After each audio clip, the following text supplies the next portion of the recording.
Actor, comedian, Norm Macdonald, the pride of Quebec. Host of the podcast, Norm Macdonald Live. You'll see him in Austin, Texas. That'll be coming up in June. And Aspen, Colorado. The Belly Up in Aspen, Colorado on July 5th and 6th. Big sports fan, Norm Macdonald back on the show. And you do a lot of tweeting, Norm. You watch a lot of sports. Yeah, I love sports, man. Hey, Dan, I heard you old boys talking about Bob Dylan. Yeah. I thought I'd share a tale about him with you. Okay. I went to see him at here in Los Angeles because Merle Haggard was opening for him, you know. Okay. And I'm just an old chunk of coal, and I like Merle. So I was there for Merle, but I stayed for Bob Dylan. And he was kind of it was like you were saying, you couldn't understand what songs he was singing. And but anyways, halfway through the concert, all of a sudden, because he doesn't talk to the audience or something, all of a sudden he started talking to the audience. And he said, Ringo, Ringo, Ringo, Ringo, Ringo, about 45 times.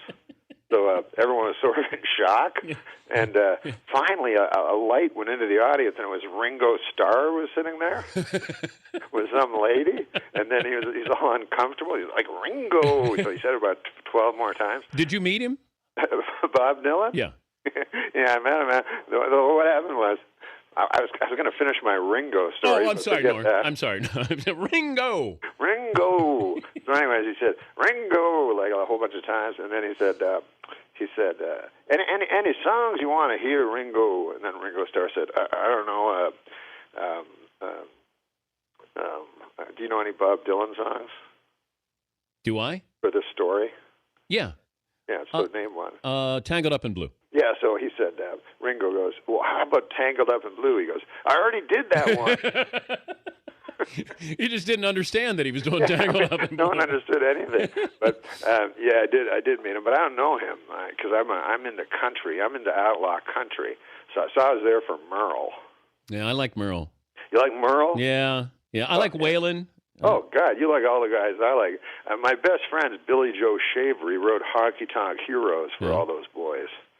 And, Waylon, Willie. And the boys.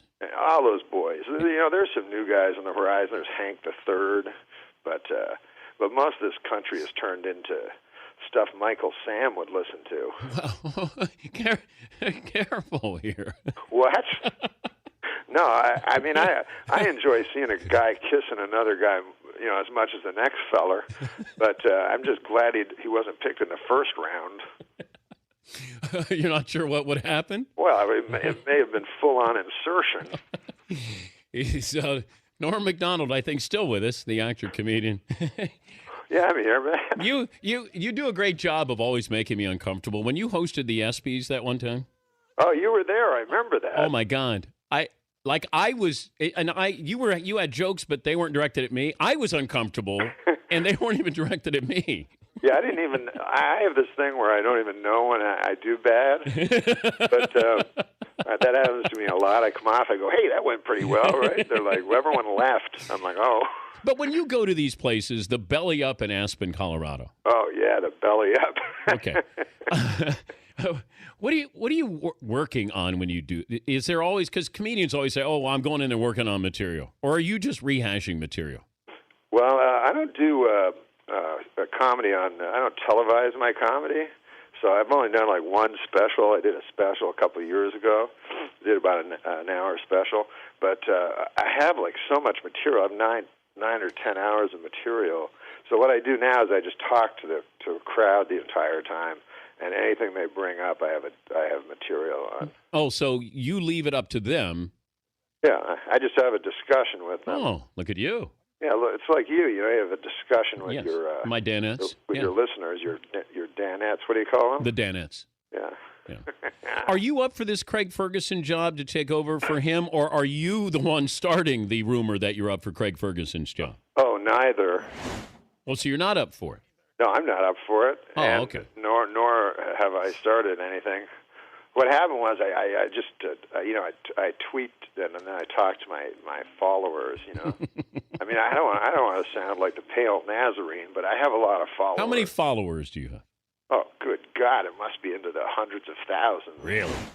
Yeah, but the most famous follower you have. Many of them don't care for me. You're following them. Yeah. Who's the most? You go like, "Hey guys, what's going on today?" And then they're like, "You son of a bitch." But I started tweeting sports, and then that'll bleed followers. That'll bleed followers. But you're doing live golf play-by-play, Norm. Yeah, I do live any live sport, but I like live golf the best because golf is the greatest sport of all. Man versus man versus himself, man versus nature. You know what I mean, Dan? Yeah, I do. Yeah. Since you told the Dylan story and it was okay, can you salvage this by telling the Bill Cosby story? Oh, one time I met the great Waylon Jennings. Yeah.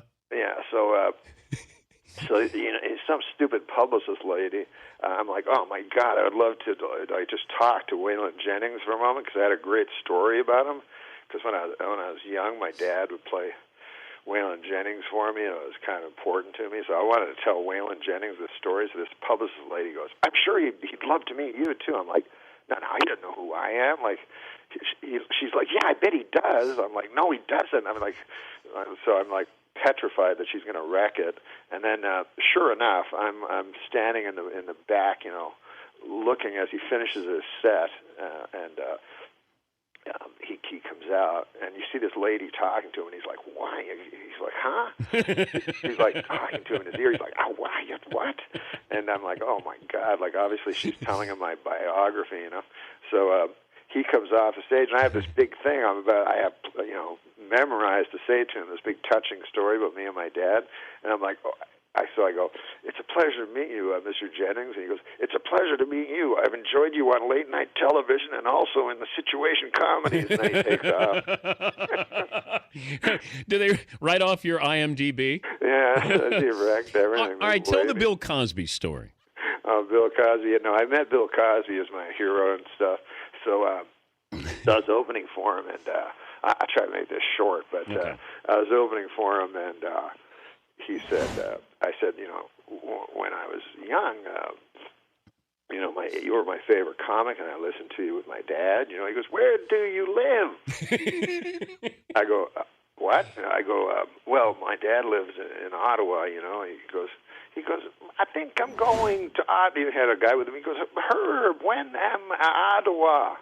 And so Herb goes, yes, he understands everything Cosby says, even though Cosby just uses nouns at this point. And so he says, yes, we're in Ottawa in August. And he goes, man's father, Ottawa. And he goes, yeah, yes, definitely. We'll get him back stage. Yes, Mr. Cosby. He says, yes, we will take him to the stage, into the back, and the man will have, and we will give him the man's father. And so he's writing it down, And then he says, the man has to become the phone number for the man. So then he gives me a piece of paper, to write down my dad's phone number. Yeah. And then he says, the man needs pen with paper with pen. So then the guy gets a pen. So then at that point, I remember my dad has been dead for 15 years. So, but I didn't want to tell him. I didn't want to say, oh, yeah, my dad's dead, and then ruin the fun moment. So I just wrote down, I knew the Ottawa, area code, and then I wrote down 7 random digits. So Bill Cosby, what the will have the man, and all this. So I go, thank you, and we leave. And 6 months later, I was doing this little guest shot on the Drew Carey show, and I get a phone call, and it also shows you how powerful these guys are, that they can somehow find you. Yeah. But the stage manager runs up and goes, Bill Cosby's on the phone. I go, what? So I go over, I go, hello? He goes, yes, the man is not at the phone. And I go, oh, What? He goes, the man, I phoned, and the man, and your father was not the man, was the father. And I go, oh, yeah, no, that's the number. I'm just going to continue lying. Anyway. So you're staying with He it. was very, very sweet. Oh, the man, he probably still thinks your dad's alive. Yeah, he's probably still trying to contact him. Before I let you go, did you date Julia Roberts? Listen, Dan, a feller doesn't... No, dating doesn't, tell me anything other than maybe you went out and had dinner.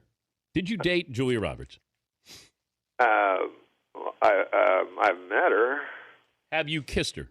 Oh God, man! What kind of filth? What kind of filth is this? Wait, look what you said earlier in this interview, and I'm filth because I said, "Did you make out with Julia Roberts?" Oh my God! Now you see how you keep pushing it up. You keep wanting more. I'll take that as a yes. Nah, listen, she's a sweet lady. Did you love her? What? Did you love her? Are you? Pretty soon you're going to be asking me if I lay down with her. Good Lord. Did you love her? Oh my God! You remind me of No. You remind me of a young I don't know, a young Ring Lardner.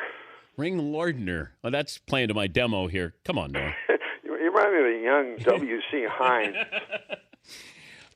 Hey, good luck with trying to replace Craig Ferguson there. I'm not trying nothing, buddy. Okay, all right. Listen, if grassroots. If nominated, I will not serve. Oh, you're turning down the job. What is it? If nominated, I will not run. If elected, I will not serve. Who said that? Ring Lardner. Hey, remember when we played golf at Shadow Creek with Cato Kalin? Yeah, that's where I met you, man. That was awesome.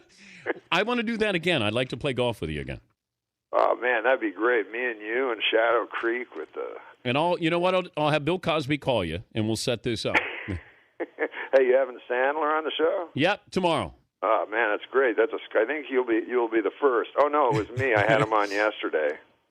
Norm. What? Thank you. Thanks, pal. Norm Macdonald.